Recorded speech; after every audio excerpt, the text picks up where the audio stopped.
2023년 새해 첫날 하나님 앞에 신년 감사배로 영광 돌리도록 하겠습니다. 함께 찬양하며 예배 가운데 나아갑니다. 내 영혼의 햇빛 비추니 찬양드리겠습니다. 힘차게 찬양드립니다. 내 영혼의 햇빛 비추니 주 영광 찬란해. 이 세상 어떤 빛보다 이 빛 더 빛나네. 주의 영광 빛난 밤 내게 비춰 주시옵소서. 그 밝은 옷 배울 때 나의 영혼 기쁘다매 내 영혼에 노래 있으니 주 찬양합니다. 주 귀 기울이시사 다 듣고 계시네. 주의 영광 빛난 밤 내게 비춰 주시옵소서. 그 밝은 얼굴 배울 때 나의 영혼 기쁘다. 내 영혼 봄날되어 주 함께 하실 때 그 평화 내게 이끌고 주의 꽃이네. 주의 영광 빛난 밤 내게 비춰 주시옵소서. 그 밝은 옷 배울 때 나의 영혼 기쁘다. 내 영혼 희락이 있고 큰 소망 넘치네. 주 예수 복을 주시고 또 내려주시네. 주의 영광 빛난 밤 비춰 주시옵소서. 그 밝은 옷 배울 때 나의 영혼 내 영혼에 희락이 있고 내 영혼에 희락이 있고 큰 소망 넘치네. 주 예수 복을 주시고 또 내려주시네. 주의 영광 빛난 밤 비춰 주시옵소서. 그 밝은 얼굴 배울 때 나의 영혼 기쁘다. 주님 약속하신 말씀 위에서 영원토록 주를 찬송하리라. 소리 높여 주께 영광 돌리며 약속 믿고 굳게 서리라. 굳게 서리 영원하신 말씀 위에 굳게 서리. 굳게 서리 그 말씀 위에 굳게 서리라. 주님 약속하신 말씀 위에서 세상 염려 내게 엄습할 때에 용감하게 힘써 싸워 이기며 약속 믿고 굳게 서리라면 굳게 서리 영원하신 말씀 위에 굳게 서리. 굳게 서리 그 말씀 위에 굳게 서리. 주님 약속하신 말씀 위에서 영원하신 주의 사랑이 믿고 성령으로 힘써 싸워 이기며 약속 믿고 굳게 서리라. 굳게 서리 굳게 서리 영원하신 말씀 위에 굳게 서리. 굳게 서리 그 말씀 위에 굳게 서리라면 주님 약속하신 말씀 위에 성령 인도하는 대로 행하며 주님 꿈에 항상 안지워드리며 약속 믿고 굳게 서리라며 굳게 서리. 굳게 서리 영원하신 말씀 위에 굳게 서리. 굳게 서리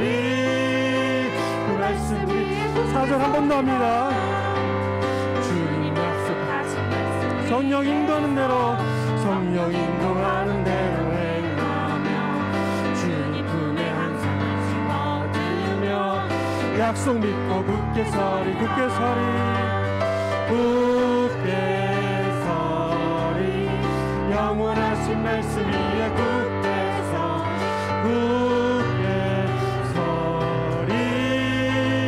그 말씀 위에 굳게 서리라. 아멘.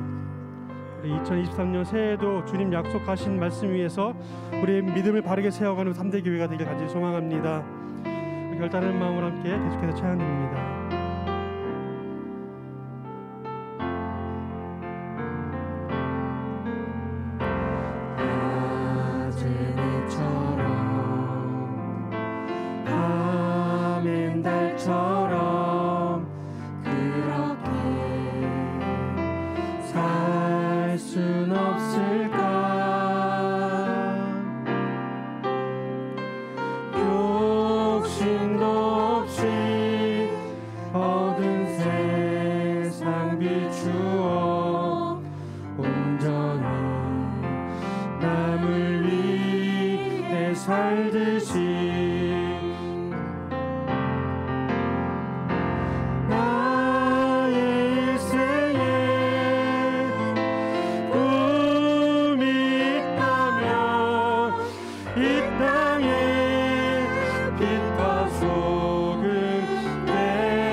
순교자의 삶을 사는 이에게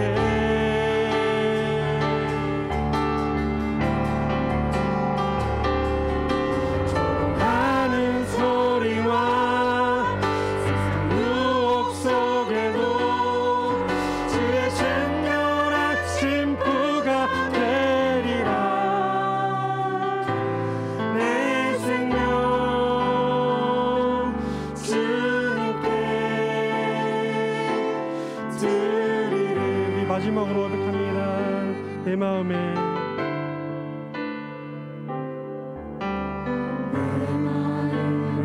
주를 향한 사랑이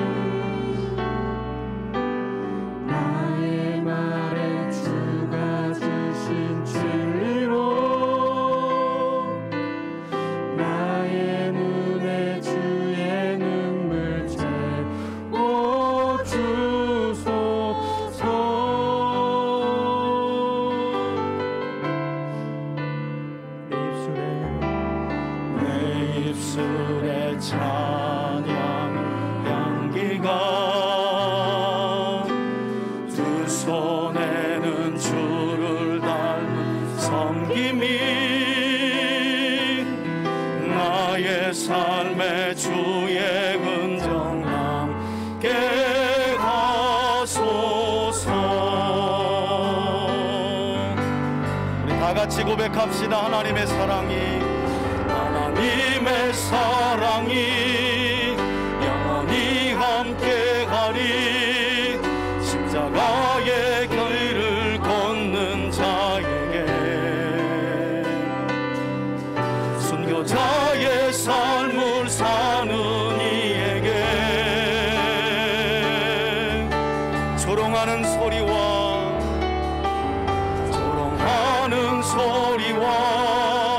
세상 유혹 속에도 주의 순결한 신부가 되리라.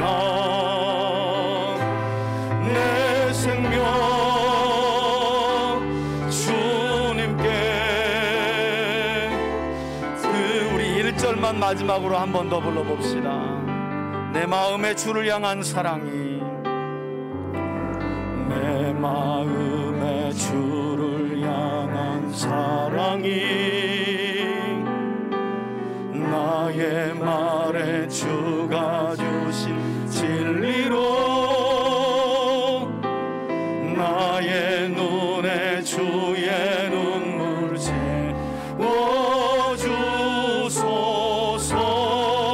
채워주소서. 내 입술에 찬양의 향기가 내 입술에 찬양의 향기가 두 손에는 주를 닮은 섬김이 나의 삶의 주의 은정 함께 하소서. 아멘. 하나님의 사랑이 영원히 함께하리. 하나님의 사랑이 영원히 함께하리. 십자가의 길을 걷는 자에게 순교자의 삶을 사는 이에게 조롱하는 소리와 세상 유혹 속에서도 조롱하는 소리와 세상 유혹 속에도 주의 순결한 신부가 되리라. 내 생명 주님께 드리리. 우리 첫 주일 찬송인 만큼 힘차게 하나님께 영광 올려드립시다. 예수 따라가며 예수 따라가며 복음 순종하면 우리 행할 길 환하겠네. 주를 의지하며 순종하는 자를 주가 늘 함께 하시리라.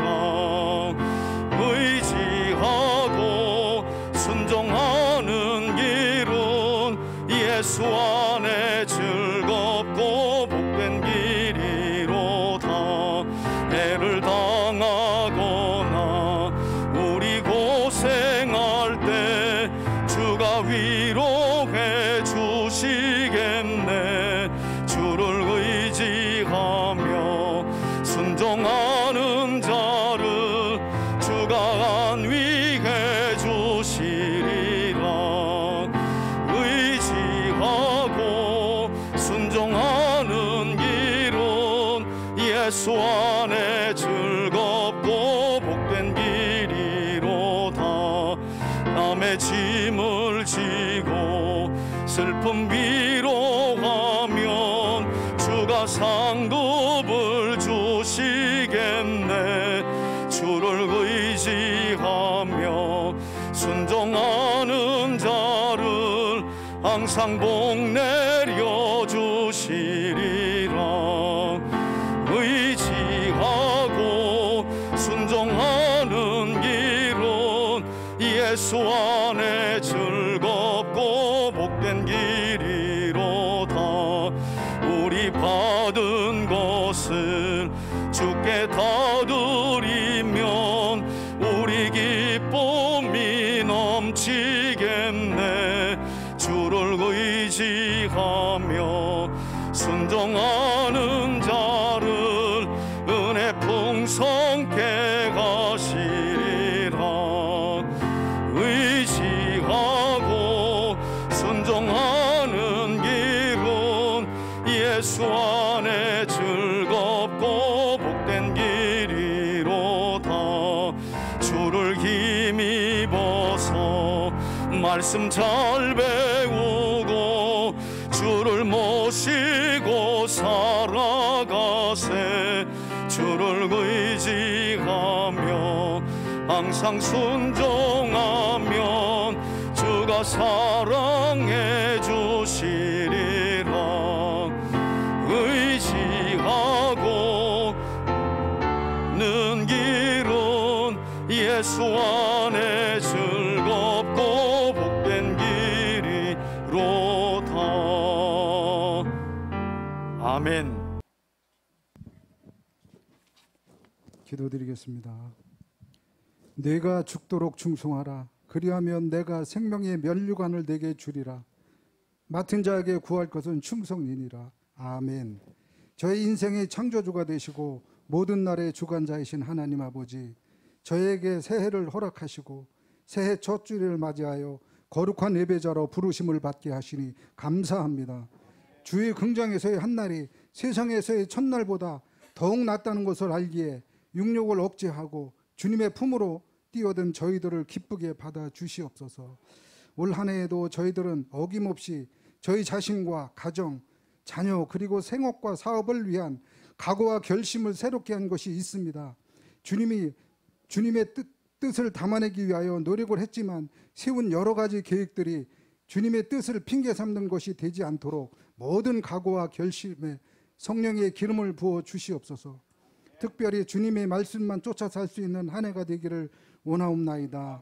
믿음의 선진들처럼 주님이 명령하시면 떠나고 주님이 뜻이 아니면 멈춰서는 주님과 동행하는 삶이 되게 하여 주시옵소서.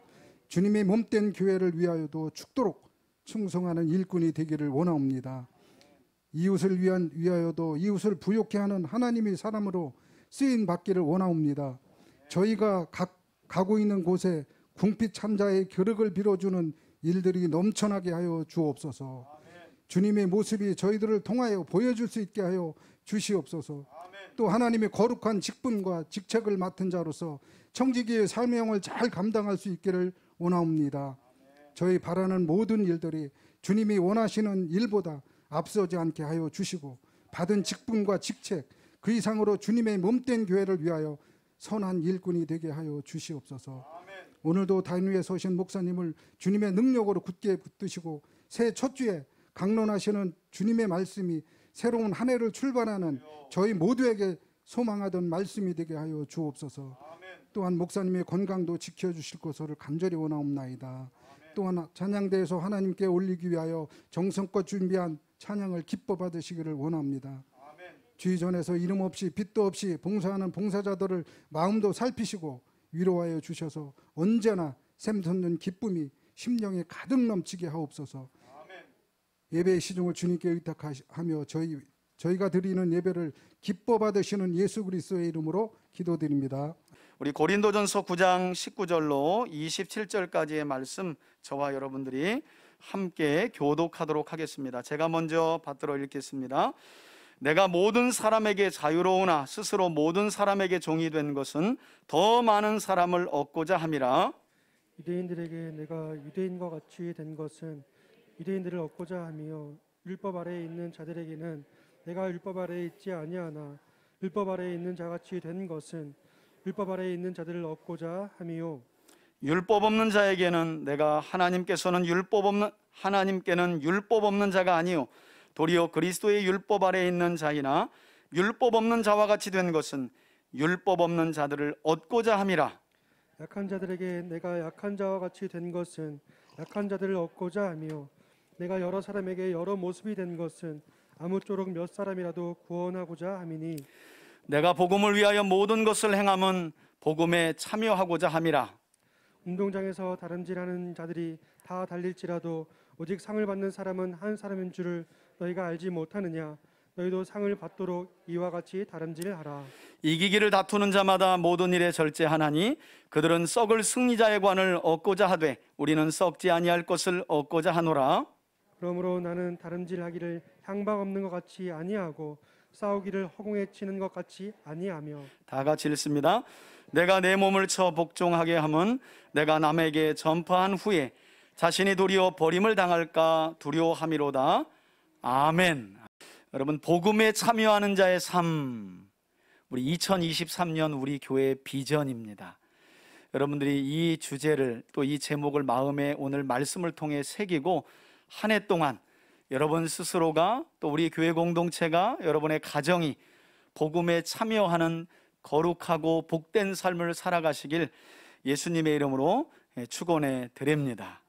그리고 무엇보다도 오늘 신년을 맞아서 첫 주일 감사 예배로 하나님께 영광 올려드리는 우리 3대 가족들에게 하나님께서 올 한 해간 우리 성도들이 하나님을 찾고 예배할 때마다 또 개인적으로 경건의 시간을 가지며 하나님의 말씀을 볼 때마다 하나님께서 하나님의 섭리를 보는 영적인 눈을 허락해 주시고 구원에 이르도록 이끄는 진리의 말씀을 듣는 귀를 더하여 주시고 그리고 성령님의 은혜 가운데 하나님의 뜻을 깨닫는 마음을 더해 주셔서 믿음 위에 믿음의 은혜를 받는 여러분들이 되시길 주의 이름으로 축원해 드립니다.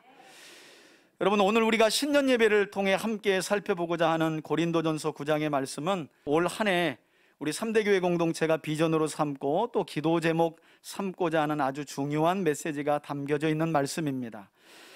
고린도전서는 사도 바울이 제3차 여정을 시작한 후에 에베소 지역에 들렸을 그때의 두란노 서원을 중심으로 복음을 전하고 있을 때 여러 루트를 통해 전에 듣게 된 고린도 교회 내부의 문제들을 해결하기 위해 사도 바울이 그 해결책을 편지에 기록해서 디모데 편에 보낸 편지가 바로 오늘 우리가 함께 살펴볼 고린도전서라는 말씀입니다.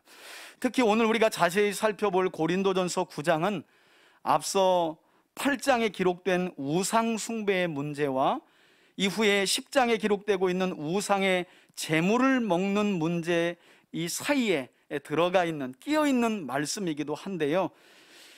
즉 오늘 본문의 말씀을 이해하기 위해서는 반드시 전후 문맥의 말씀을 숙지해 가면서 오늘 본문의 말씀을 살펴봐야 오해 없이 읽어낼 수 있다는 겁니다. 자, 그럼 오늘 본문인 고린도전서 9장에 앞서 기록된 고린도전서 8장에서 사도 바울은 우상 숭배 문제로 인해 큰 혼란을 겪고 있었던 고린도 교회 성도들에게 어떤 권면을, 어떤 가르침을 전했느냐? 여러분, 당시 고린도 교회 성도들 중에 일부는, 대다수가 아닙니다. 학자들마다 이런저런 이야기를 하지만 대략 100%로 채웠을 때 한 20-30% 정도, 이 고린도 교회에 속한 20-30%에 해당하는 일부 성도들은 사회적으로 높은 신분과 지위를 가지고 있으면서 고린도 지역에서 행해지는 여러 신전의 행사에 참석했는데, 이때 그들은 자연스럽게 신전의 행사 중에 우상에게 바쳐지는 고기를 먹는 일이 잦았다는 거예요. 그러니까 어쩌면 지금으로부터 2000년 전 고린도 지역에 살았던 신분 있고 지위 있는 사람들은 각종 신전에서 드려진 우상의 제물을 마치 오늘날로 보자면 레스토랑에 가서 우리가 스테이크를 먹듯이 여러 신전에서 드려지는 행사 끝에 그들은 드려진 우상에게 드려진 고기들을 먹을 수 있는 그런 일이 잦았다는 거예요. 그래서 어떤 학자들은 고린도에서 신전은 지금으로 말하면 레스토랑 역할을 했다. 신분과 지위가 있는 사람들에게 그런 일이 그만큼 잦았다는 거죠. 그러나 이들은 자신들이 신전에서 드려진 우상의 제물을 먹는다고 해서 그것이 하나님께서 자신들에게 주신 구원과는 아무런 하등의 관계가 없다라고 믿었다는 거예요. 이처럼 이들은 우상 숭배의 제물을 먹는 것이 하나님 앞에 죄가 되지 않는다. 바울도 디모데에게 다음과 같은 목회 서신의 권면을 하죠. 하나님이 주신 모든 것이 선함에 감사함으로 먹으면 버릴 것이 없다. 그러니까 객관적으로 봤을 때 이런 믿음을 가진 사람들은 강한 믿음을 가진 거죠. 바른 성경적인 지식을 가졌다고 볼 수 있는 거죠. 여러분, 음식이 우리 입으로 들어간다고 우리가 더러워지거나 우리가 죄를 짓는 게 아니잖아요. 그렇죠? 그러니까 그런 믿음을 가지고 있었다는 거예요. 그러니까 그런 지식과 믿음을 가졌으니 자기 신분에 맞게 경찰서장은 경찰서장으로, 예를 들어서 지금으로 말하면 시 공무원이면 공무원으로 그냥 그 시에서, 고린도라고 하는 시에서 행해지는 여러 신전의 행사들에 참여했고 그 끝에 항상 우상에게 바쳐진 고기들을 나누어 주어서 그걸 그냥 먹는 거예요. 어떤 행사 끝에 먹는 음식 정도로 여기고 먹는 거예요. 그리고 말씀드린 것처럼 그들은 내가 이걸 먹는다고 해서 뭐 하나님이 주신 구원이 취소되거나 하나님 앞에 죄가 된다는 생각을 하지 않았어요. 문제는 이런 그들과 달리 고린도 교회 성도들의 대부분을 차지한 사람들은 80% 가까이 대부분 사회적인 신분과 지위가 낮았던 성도들이었는데, 이들은 어떤 정서를 가지고 있었느냐? 그들은 신전에서 바쳐진 우상의 제물을 먹는 일을 우상 숭배로 간주하면서 매우 꺼림직하게 생각하는 연약한 믿음을 가지고 있었다는 거예요. 그러니 대립이 될 수밖에 없죠. 극히 일부이긴 하지만 사회적인 신분 때문에 여러 신전에서의 행사에 참여하면서 신전 행사 끝에 나누어주는 고기를 양심에 꺼리낌이 없이 먹는 사람들이 있었고, 그러나 대다수의 성도들은 믿음이 연약하여서 아이고 저거는 우상에게 바쳐진 음식인데, 우리에게 비추자면 저거 제사 음식인데, 저거 먹으면 안 되는데, 저거 먹으면 우상 숭배 일에 참여하는 것인데 라는 정서를 가진 사람들이 대부분이었다는 거예요. 그래서 바울은 이것이 고린도 교회 내부에서 일어났던 여러 가지 문제들 가운데 하나였다는 것을 알게 된 거죠. 자, 그리하여 사도 바울은 오늘 본문 앞선 고린도전서 8장에서 당시 이처럼 자유롭게 여러 신전에서 행해진 우상 숭배의 행사에 참여했던 높은 신분과 사회적 지위를 가진 성도들을 향해 뭐라고 권면을 했느냐? 참된 지식이란 자기 자신의 자유만을 생각하고 고집하는 것이 아니라 결국 다른 사람을 배려하고 사랑하는 것이어야 한다고 가르쳤어요. 그 내용이 바로 오늘 본문 앞선 고린도전서 8장에 나옵니다. 즉 믿음이 강한 사람들은 그가 가진 강한 믿음으로부터 나오는 자유로운 행동으로 인해 믿음이 약한 사람들을 넘어지게 하지 않도록 조심하라고 바울은 권면했다는 거예요. 왜냐하면 바울에 따르면 예수 그리스도의 십자가는 믿음이 강한 자들을 위할 뿐만 아니라 동시에 믿음이 약한 자들을 위하여 지신 것이기 때문에, 이게 바울의 주장이었어요. 예수 그리스도의 십자가는 믿음이 강한 자들만을 위한 십자가가 아니다. 늘 시험에 들고 연약하여 넘어지는 그 연약한 자들을 위한 십자가이기도 하다는 거예요. 그러니 참된 지식을 얻었다는 것은 내가 이제 성경 말씀 이렇게 알았으니까 나는 멋대로 해도 돼. 내가 하고 싶은 것을 자유 안에서 마음대로 해도 돼. 이것이 아니라 참된 성경의 지식을 알게 된 사람들은 연약한 믿음을 가진 사람들을 배려하고 사랑하는 것으로 그 열매가 드러난다는 거예요. 저는 그런 점에서 우리 3대 가족들이 오늘 바울이 말씀하는 바와 같이 지식의 습득이나 자신의 신앙, 자신의 자유만을 자기 신앙의 기준으로 삼고 행동하기보다 뭐 어때? 나는 내 신앙은 그런 걸 해도 양심에 꺼리낌이 없어. 그렇게 행동하기보다 범사의 연약한 영혼을 배려하고 사랑하는 것을 우리 개인의 신앙적인 기준으로 삼을 뿐만 아니라 교회 공동체의 신앙적 표준으로 삼는 성숙한 하나님의 사람들로 세워져 갈 수 있길 주의 이름으로 축원해 드립니다. 제 친구 녀석 중에는 아주 좀 장난기가 있는 친구가 있어요. 지금은 이제 교회 다니지만 이제 교회 다니면서 집사 직분 받기 전에 제가 친구를 만날 시간도 많지 않은데요, 꼭 만나면 식사를 사주는데 자기가 반주를 해야 된다는 거예요. 친구 한 2-3명이 모이는데, 그러면 야, 너 목사라고 안 먹냐? 나는 술이 맛있으면 먹는데 맛이 없어 안 먹는다 하고 제가 이렇게 살짝 돌려서 말을 하면 알아먹어야 되는데 꼭 요놈이요 앞에다 소주잔을 놓으라고 하고 사이다를 따라주는 거예요. 그래야 자기가 술맛이 있대. 그러면 제가 그걸 마신다고 해서 제가 내가 이거 마시면 내가 지옥 갈 텐데 제가 그러겠어요? 제가 그런 연약한 믿음이 아니잖아요. 그죠? 그 정도는 뛰어넘는 믿음을 가졌잖아요. 그럼에도 불구하고 주변을 보게 되는 거예요. 왜? 주변에 누군가가 저분 목사님인데 앞에 소주잔이 있네? 그러면 넘어져요, 안 넘어져요? 넘어지죠. 그러니까 사이다가 떨려 있어도 이게 마음이 불안한 거예요. 불편하고. 여러분, 지금 사도 바울이 그런 이야기를 하고 있는 거예요. 어떤 분이 그래요. 미국에 있는 복음주의 신학자들은 담배도 핀다고. 여러분, 담배 핀다고 지옥 가나요? 그렇지 않아요. 그러나 한국 교회의 전통에서 정서상 교회를 다니시는 분들은 담배를 피지 않는 것으로 인식하기 때문에 그것을 멀리하는 거죠. 술도 마찬가지인 거죠, 그죠? 술하고 담배만 그런가요? 얼마든지 우리가 그리스도 예수 안에서 진짜 자유를 얻었잖아요. 이전에는 이거 하면 안 되고 저거 하면 안 되는데 그리스도 예수 안에서 뭐가 죄고 뭐가 죄가 아닌지를 명확하게 알아가잖아요. 그렇기 때문에 우리는 자유롭다니까요.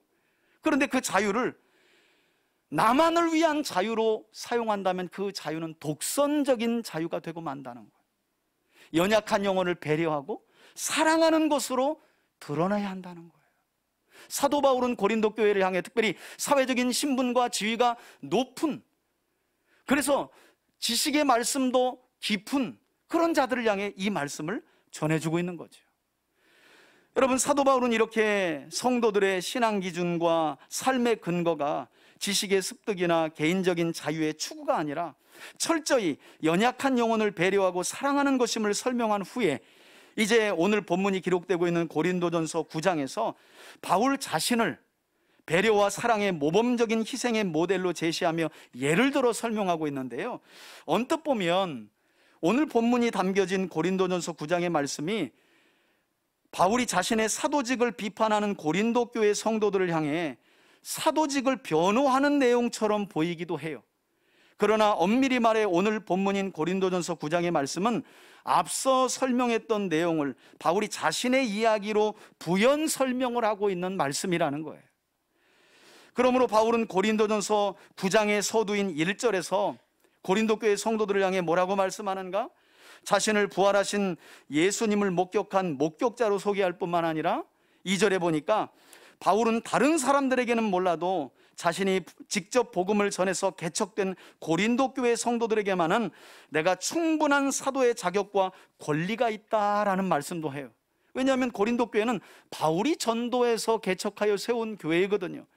그러니까 다른 사람들이 바울은 12명의 제자 안에 들어가지도 않는데 왜 사도예요? 라고 말할지라도 내가 복음을 전해 구원받고 교회 공동체로 세워진 너희들만은 나를 사도로 인정해야 되는 거 아니냐, 나는 너희들에게만은 사도의 자격과 권리가 충분히 있다, 이 이야기를 하고 있어요. 그렇기 때문에 4절 이하에서 바울은 이방인의 사도로 부름받은 자신 역시 다른 사도들과 같이 복음을 위해 물질적인 후원을 받을 권리가 있고, 그리고 교회의 비용으로 배우자와 함께 선교 다닐 권리, 아마 그 당시에 베드로와 그의 아내 그리고 예수님의 혈육의 동생들이 배우자를 데리고 함께 순회 전도자로 삶을 살았던 것으로 보여요. 그러니 여기저기 지역의 가정교회를 들릴 때마다 잠자리를 제공받고, 그리고 많은 경우 대부분 일상적으로 후원비, 물질적인 후원을 받았던 거죠. 바울은 그것을 질타하는 게 아닙니다. 그런 권리가 나에게도 있다. 심지어 바울은 이렇게 얘기해요. 교회의 비용으로 내가 생계를 위해서 일하지 않을 권리도 있다라고 당당하게 설명합니다. 아마도 이런 내용을 보면 고린도 교회 성도들이 왜 사도 바울은, 아니 다른 사도들과 배우자들은 다 교회가 오게 되면 섬기고 사례비를 드리면 선교원금을 물질적으로 받는데 왜 바울 저 사람만 그걸 안 받는 거야? 아마도 이런 의문을 가졌고, 그 중에 일부는 자기가 12사도 안에 안 들어가니까 면목이 없어 안 받는 거겠지 라는 잘못된 생각을 가졌다는 거예요. 하지만 바울은 설명드린 것처럼 그런 권리가 내게도 있다라고 아주 당당하게 설명합니다. 왜냐, 7절에서 밝히고 있는 것처럼 세상에는 자기 비용을 들여 군 생활하는 군인이 없고, 씨앗을 심고 그 열매를 거두지 않는 농부가 없으며, 또 자기 양떼를 치고 양의 젖을 취하지 않는 목동이 없는 것처럼, 그리고 무엇보다도 율법에서 일하는 소의 입에 망을 씌우지 말라고 하신 말씀처럼, 구약에서 이 말씀은 가축에 대한 윤리적인 덕목으로 말씀한 바 있지만, 바울은 그것을 영적인 복음 사역자를 위한 말씀으로 적용하여 해석하고 있어요. 그처럼 복음을 전하는 사람들은 복음으로 말미암아 살아가는 것이 당연한 이치라는 것이 사도 바울의 확신이었다는 거예요. 뿐만 아니라 13절과 같이 성전이나 제단에서 일하는 제사장들이 성전과 제단에서 나오는 것을 먹듯이, 14절을 보면 이방인의 사도로서 바울 자신은 마땅히 이 모든 사도적 권리를 취할 충분한 자격이 있다고 다시 한번 설명합니다. 그런데 놀라운 사실은 그럼에도 불구하고 18절에서 바울은 자신에게 있는 사도적인 권리를 스스로 사용하지 않았다고 말해요. 아니, 스스로 사용하지 않은 것 정도가 아니라 스스로 사도의 권리를 사용하지 않고 내려놓은 그 행위 자체가 하나님이 내게 주신 큰 상이고 나의 자랑거리다라고 역설적인 고백을 합니다. 즉 바울은 자신에게 사도권이 있지만 사도의 권리를 스스로 내려놓는 권리를 택하며, 그와 같은 자신의 행동을 하나님께서 주신 큰 상과 자랑거리로 여겼다는 거예요. 세상의 이치와 다르죠? 여러분, 우리가 왜 열심히 일해서 돈 벌어요? 남들이 가진 그 권리를 나도 좀 누려보겠다는 거 아니에요. 외제차 탈 권리, 큰 집에서 살 권리, 좋은 옷 입을 권리, 다 이런 권리를 행사하기 위해서 돈 버는 것들이 많잖아요. 그런데 바울은 놀랍게도 그 모든 권리를 포기하는 권리를 선택했다는 거예요. 여러분, 권리하면 뭔가를 행사하는 게 권리인데, 사도 바울의 권리는, 사도적 권리는 그 행사하는 바를 포기하고 내려놓는 권리를 택했다는 거예요. 이게 기독교 안에 있는 역설적인 진리죠. 역설적인 진리. 세상 사람들이 원하는 권리 추구와 다른 거죠. 또한 오늘 본문이 시작되고 있는 19절 말씀을 보면 본격적으로 사도 바울은 복음을 위하여 부활하신 예수님께서 자신에게 직접 부여하신 사도직의 권리만 내려놓았던 것이 아니라 자신이 가진 자유마저 자기 이익을 위하여 사용하지 않았다고 고백을 하는데, 여러분 19절 보시겠어요? 바울이 이렇게 얘기합니다. 내가 모든 사람에게 자유로우나. 여러분, 실제로 바울은 태어날 때부터 로마 시민권을 가진 자유자였습니다. 그리고 영적으로 사도 바울은 예수 그리스도를 구주로 믿어 참된 자유를 얻은 하나님의 사람이었어요. 이게 진짜 자유인이었죠.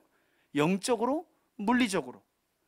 그러나 바울은 자신이 자유인임에도 불구하고 이어지는 말씀을 보니까 스스로 모든 사람에게 종이 되었다고 말씀하면서 그 이유에 대해 놀랍게도 더 많은 사람들을 얻고자 함이라 라고 말씀해요. 다시 말해 더 많은 영혼이 구원에 이르도록 하기 위해 바울은 예수 그리스도와 같이 자기 자신을 모든 사람의 종으로 삼는 겸손한 모습을 취했다는 거예요. 여러분, 그렇다면 바울은 대체 어떤 모습으로 모든 사람을 섬기는 종이 되었을까? 그 내용이 20절 이후에 아주 자세하게 소개가 되고 있는데요, 모든 사람을 위하여 종된 모습, 바울에게 어떻게 드러났는가? 20절 보시겠어요? 그는 유대인들에게, 내가 유대인과 같이 된 것은 유대인들을 어떻게 해요? 얻고자가 나올 때마다 동그라미 칠 필요가 있죠.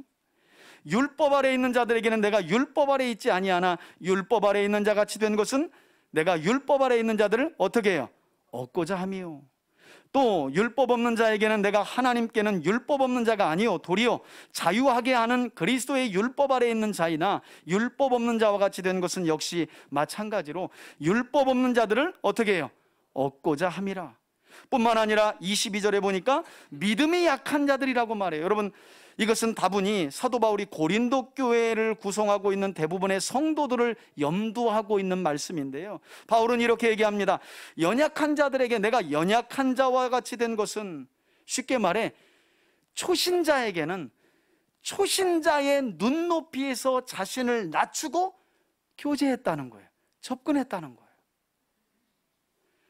그렇게 사도 바울은 연약한 자와 같이 되었다는 거죠. 왜 그래요? 연약한 자들을 얻고자 함이라는 거예요.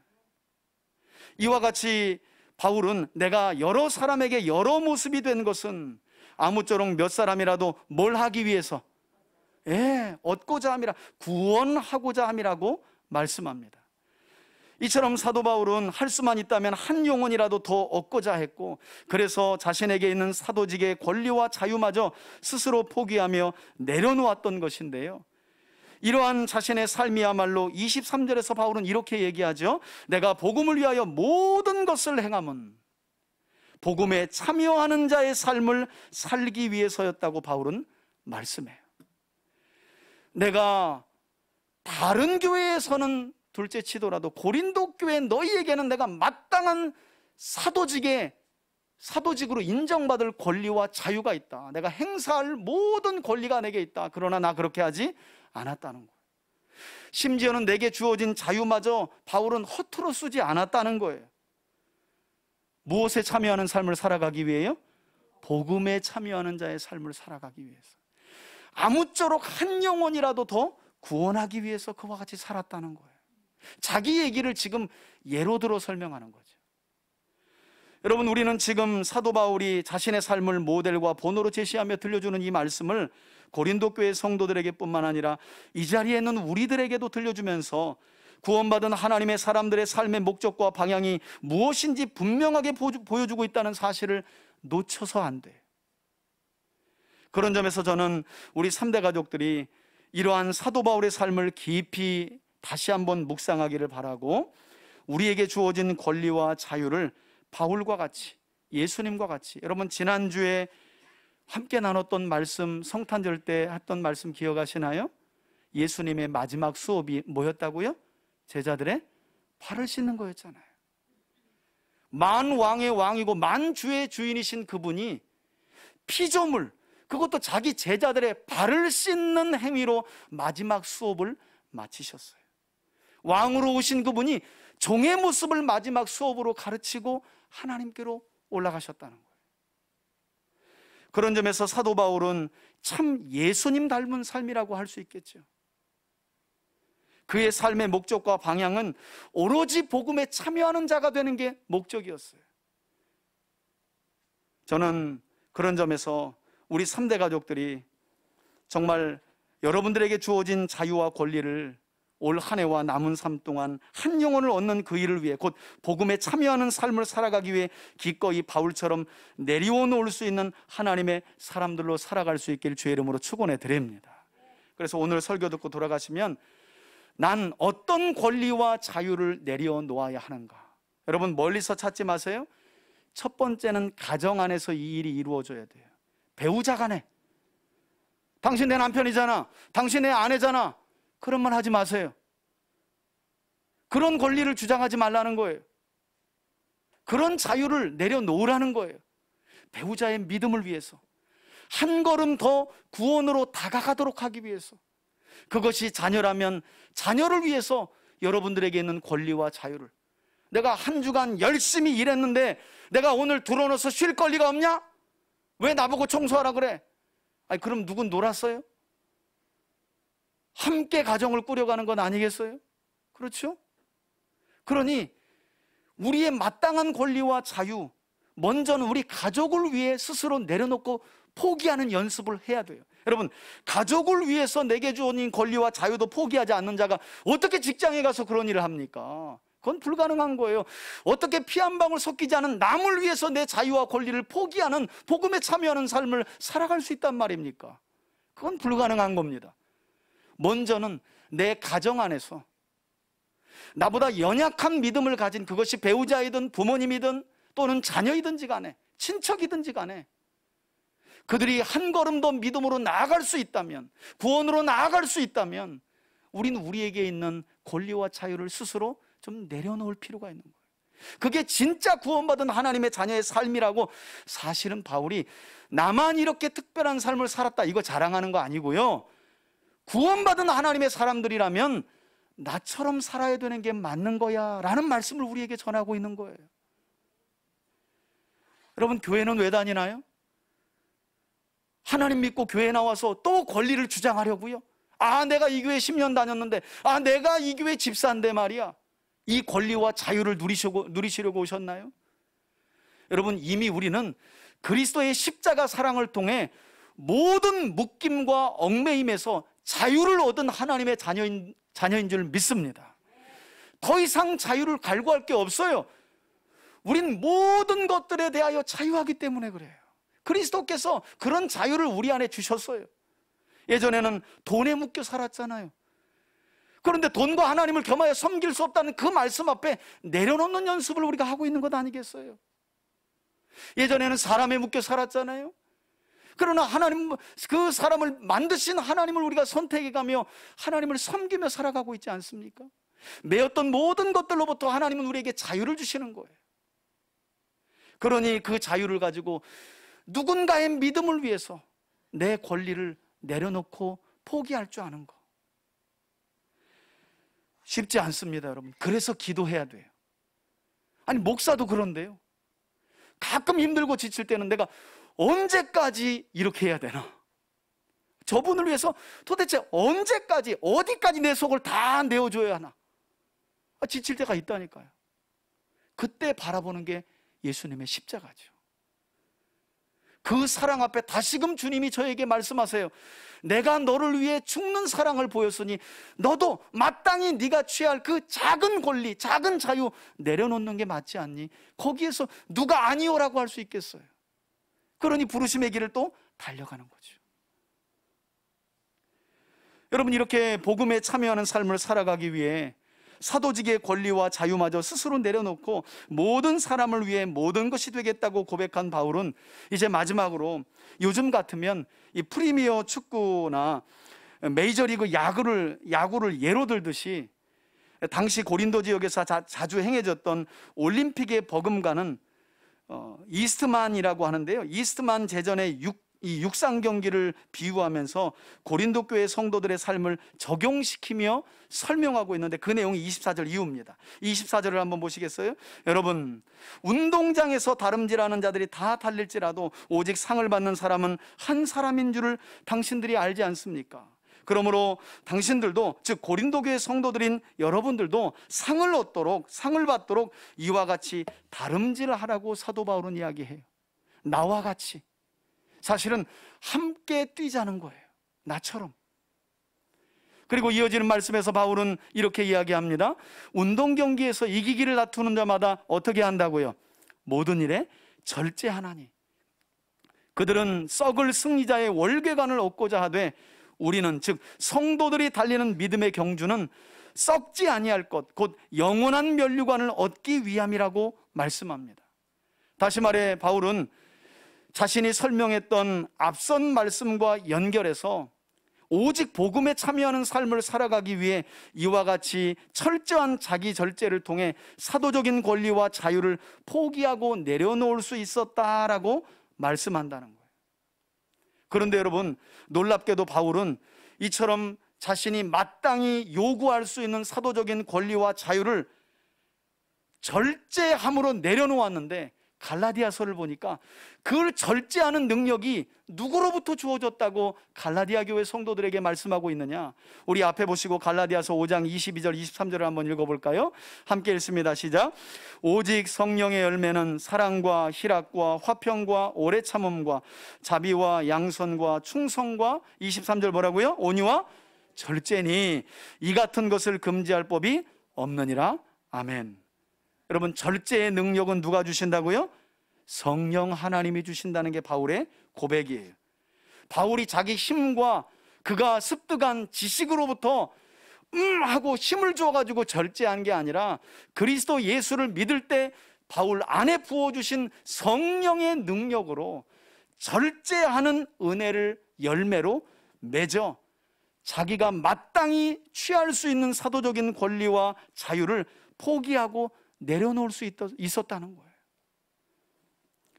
저는 우리 3대 가족 모두가 이처럼 성령의 은혜로 자기 절제의 능력을 올 한 해도 공급받아서 올 한 해를 온전히 여러분 모두가, 그리고 여러분의 가정이 복음에 참여하는 복된 삶으로 살아가실 수 있기를 주의 이름으로 축원해 드립니다.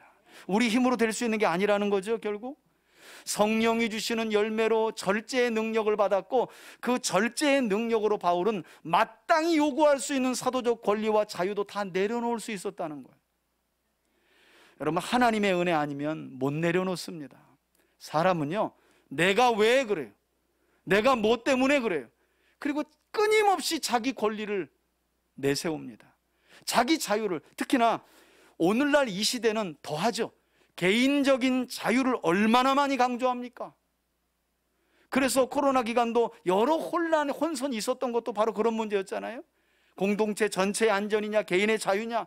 유럽은 개인의 자유를 내세워서, 공동체의 안전보다는 개인의 자유를 내세워서 일찍 그 방역도 차단하지 않는 그런 것들을 보였죠. 그러나 우리는 공동체를 먼저 우선시하면서 개인의 자유도 함께 생각하는. 놀랍게도 바울은 그 절제의 능력을 성령으로부터 받아 자신의 권리와 자유를 내려놓을 수 있었다는 거예요. 여러분들 한번 스스로 돌아보세요. 나는 무엇에 묶여 자유롭지 않은가? 나는 왜 어디를 가든 내 권리만을 내세우는가? 저는 그런 분들이 우리 가운데 계시다면 그리스도의 십자가 사랑을 다시 한번 깊이 묵상하면서 하나님이 우리를 향하여 자신의 권리를 어떻게 포기하셨는지, 자신의 자유를 어떻게 포기하셨는지를 깊이 묵상하며 기꺼이 그 권리와 자유를 내려놓음으로 하나님의 은혜를 충만하게 누리는 저와 여러분들이 되시기를 주의 이름으로 축원해 드립니다. 여러분, 이렇게 말씀한 뒤에 바울은 마지막으로 26절에서 이렇게 말씀하죠. 26절입니다. 그러므로 나 바울은 다름질하기를 향방 없는 것 같이 아니하고 싸우기를 허공을 치는 것 같이 아니하며, 즉 복음에 참여하는 자의 삶을 살아가기 위해 분명한 목표가 필요하다는 것인데요. 그럼 바울은 왜 이렇게까지 철저한 자기 절제를 통해 27절에서 보는 바와 같이, 27절 보세요. 내가 내 몸을 쳐서 복종하게 했느냐? 이는 가장 중요한 말씀인데요. 내가 남에게 복음을 전파한 후에 자신이 도리어 뭘 당할까 봐 두려웠다는 거예요. 버림당할까. 여러분, 조금 충격적이죠? 아니, 사도 바울과 같이 위대한 사람도 구원 문제에 관해서 두려움을 가지고 있었구나. 우리가 볼 때 바울은 우리 모든 사람들이 구원받지 못해도 바울 한 사람만은 구원의 확신을 가지고 있어야 되는 게 아닐까. 여러분, 바울은요, 그런 단순한 이야기를 하는 게 아니에요. 그래서 바울이 어떤 이야기를 해요? 이미 얻었다 함도 아니요, 다 누렸다 함도 아니래잖아요. 표대를 향하여 힘써 달려간다고 사도 바울은 말씀합니다. 그리고 바울은 빌립보 교회 성도들을 향해서도 빌립보서 2장 10절에서 두렵고 떨림으로 너희 구원을 이루어가라 라고 말해요. 여러분, 바울이 구원의 확신이 없어서 아이고 남들에게 복음 다 전하고 나 구원 못 받으면 어떡해? 여러분, 구원에 확신이 없어서 이런 이야기를 하는 게 아니에요. 오히려 바울은 하나님이 주시는 구원의 본질이 무엇인지를 너무 깊이 잘 알고 있는 거예요. 여러분, 요즘 건전한 신학자들이 한국교회 안에 성도들을 바라보면서 어떤 고민과 걱정을 하고 있는지 아십니까? 건전한 신학자들이 이런 고민을 합니다. 요즘 한국교회와 성도들이 생각하는 구원의 확신은 많은 경우 하나님의 약속인 성경에 근거하기보다 자기 자신의 심리적인 확신에 근거하는 위험한 구원론에 대부분 빠져 있다는 거예요. 구원의 약속을 붙들고 하나님의 말씀 안에서 내가 하나님의 자녀됨을 확신하며 살아가기보다 내가 하는 일이 잘 되면, 기도 응답에 약발이 잘 들어가면 그렇지, 내가 하나님의 자녀지. 근데 기도 응답이 잘 안 되면 내가 하나님의 자녀 아닌가? 이런 심리적인 확신으로 구원을 확신하며 살아가고 있다는 거예요. 매우 불행한 거라는 거예요. 여러분, 심리적인 확신으로 어떻게 우리가 하나님이 주시는 구원을 받아 누릴 수가 있겠습니까? 내가 하는 일이 잘 되고 내 기분이 좋다고 내가 구원받을 수 있나요? 그렇지 않습니다. 구원은 그렇게 주어지는 게 아니에요. 하나님의 약속이 믿어질 때 하나님은 그 구원의 선물을 하나님의 사람들에게 주시는 줄 믿습니다. 심리적인 확신에서 우리의 구원이 오는 게 아니에요. 그런데 한국교회 많은 성도들의 대부분이 심리적인 확신으로 구원을 확신하고 있다는 거예요. 그래서 교회 열심히 다니고 뭐 열심히 하면 구원받은 것 같고, 삶에 어려움이 있어가지고 한 얼마 동안 교회 못 나오면 그냥 완전히 삶이 지옥이 돼버리는 거예요. 이런 사람들의 특징이 바로 심리적인 확신으로 구원을 확신하며 살아가는 거죠. 그런 점에서 자신도 도리어 버림을 당할까 두려워했다는 사도 바울의 고백은 이처럼 심리적인 자기 확신만으로 구원을 얻었다고 착각하는 값싼 구원과 가벼운 구원을 따르는 한국교회 성도들을 향한 신랄한 경고와 비판이 아닐 수 없는 거죠. 그냥 내가 내 열심으로 심리적인 안정에서 오는 구원의 확신. 여러분, 천국은 내 심리적인 확신에서 오는 그 안정을 가지고 가는 나라가 아닌 줄 믿으시길 바랍니다.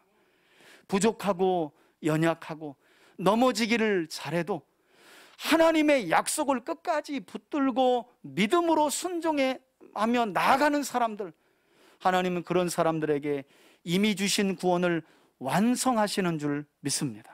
그게 하나님이 주시는 구원의 약속이에요.